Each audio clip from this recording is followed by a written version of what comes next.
I wanted to show you this little bracelet I made. It is all patriotic beads and colors. And I made it because we have Labor Day coming up. And I thought it'd be a fun bracelet to put up for Memorial Day. And then you have it for all the other holidays, or just to wear when you want to wear something patriotic. I actually have quite a few red, white, and blue shirts that I wear, and I need to make myself something like this too.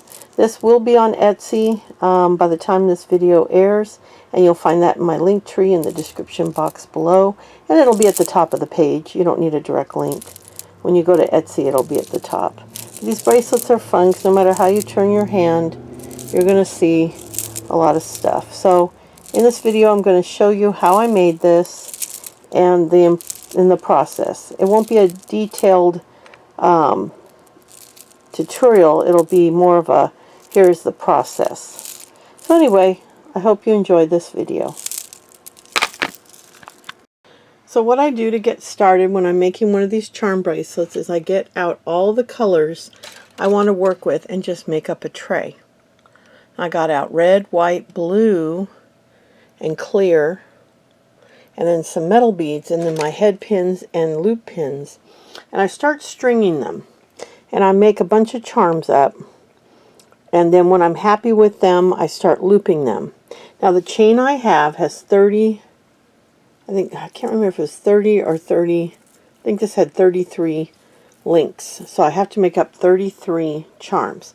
Now I make up some button ones as well, because those are a lot of fun. And then any interesting like little charms that I can add to it. I've got one here that says peace, a little red, white, and blue llama, and some different flags. And then when I'm done, I got to figure out which of the toggles I want to use, because I do like to use toggles on my charm bracelets. But I've got all these buttons laid out, and I'm in the middle of making them. And what I do is I either take a loop and put a shank button on the end like that so it moves, or I take a regular head pin, just a straight pin, I can't find one here, and just like these, and I'll put a bead and then some buttons. And these are all with the loose buttons on the end. No, here's one. This is what I do. I'll put a bead, and then this one I put 2 beads and then some buttons. And then these, I like that when they move and there's a little movement, so I sometimes like to do that. And then this might go on there just as an individual charm. I might put it on a loop pin with 1 bead to make it hang a little longer. This is a crystal charm that's really beautiful. So it's just, and then I took some of this filigree, and I made 1 charm. Sometimes I'll make a charm also that I take and put a loose piece hanging off of a bead. And like I found this beautiful star that I might use, and I even found a guitar pick that I might use with a bead hanging in front. I was thinking of doing something like that. So, and you can use interesting bead caps. Here's a really pretty bead I'm going to use.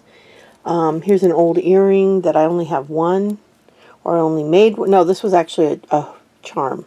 It's got a lobster claw on it. So I can take those individual beads apart, or I can take the red off the top and use the clear and blue. Just anything I have that's in the color palette of the bracelet I want to make, I just lay it out.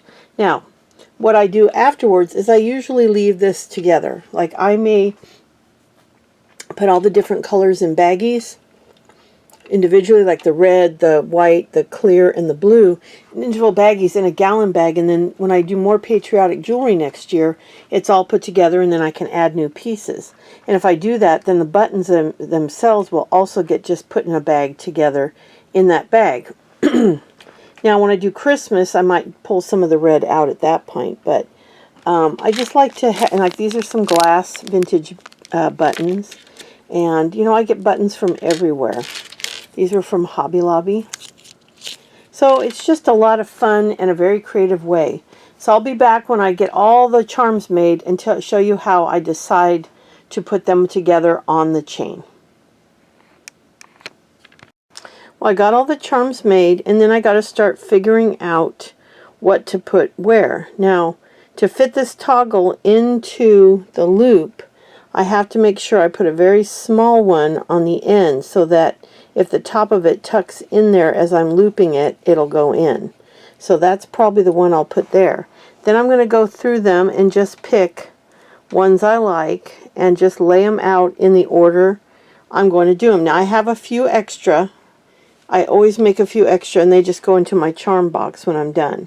So I'm going to sit down and mess with it, and once I get them all lined up, I'll show you what I've decided to do. Because it takes a time. You got to figure out what colors go well. You don't want two identical.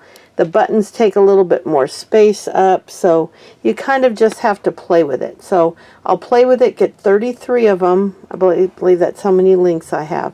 However many links there are, I'll get those all laid out, and I'll come back and show you all the ones I have laid out and the order I'm going to put them in.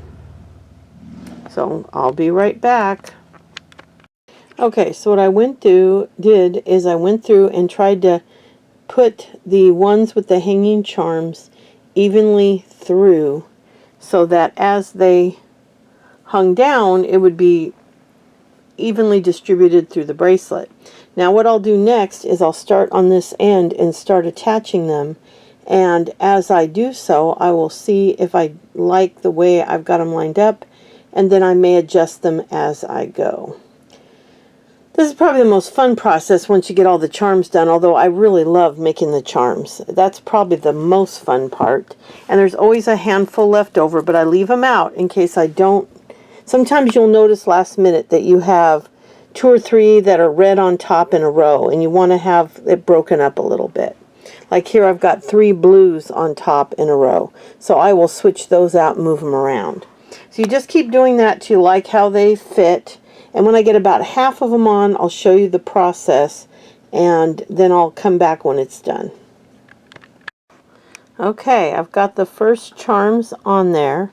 I put a charm per link on the bracelet, and you can see why these bracelets come out so pretty is because they're just so thick with charms that no matter how you turn your hand, there's just beautiful charms showing.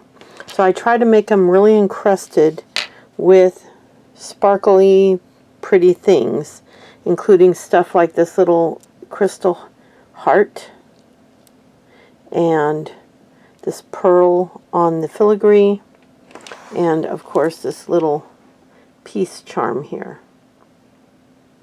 So I've still got all of those and all of those. These are the extras here. Whoops. Here are the extras over here. But I've got all of those and all of those to string on here. So I'll be back when it's done to show you the finished bracelet. Okay, this is the finished bracelet. And it's very full. I love making them stuffed full of beads, and they're fun to wear. But I was very disappointed because a bunch of the charms I made, when I opened them up to put them on the piece, the loop broke off. Let's see. So there's 3. This one was okay.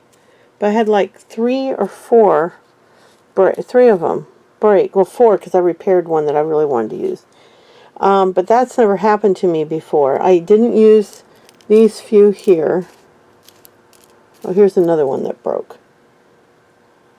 So 4, so it was 5 because I repaired one. That was very shocking to me. But anyway, here's the finished bracelet. This will be listed on Etsy before this video comes out. I just sold one I listed at Valentine's Day.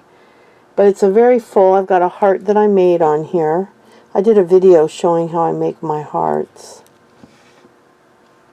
And there's a nice rhinestone button. And then this is a crystal heart. Really pretty. Just to really come out. These are so fun. They're my favorite thing to make because they're just so much fun. And with Memorial Day coming up, I thought it'd be fun to do a patriotic bracelet, and then I'm going to do a pair of earrings. I decided, I think I was going to do, oh, I can't remember. I think I was going to do something like this, just a blue, a rhinestone, and a red, something on that idea. I'm not sure exactly what. Might even be like this. But whatever I have in there that I have 2 of everything, I'm going to make a pair of earrings to go with it. I also added a nice toggle clasp to it and took off the jump ring. Well, I used the jump ring to hook on this, but took off the lobster claw.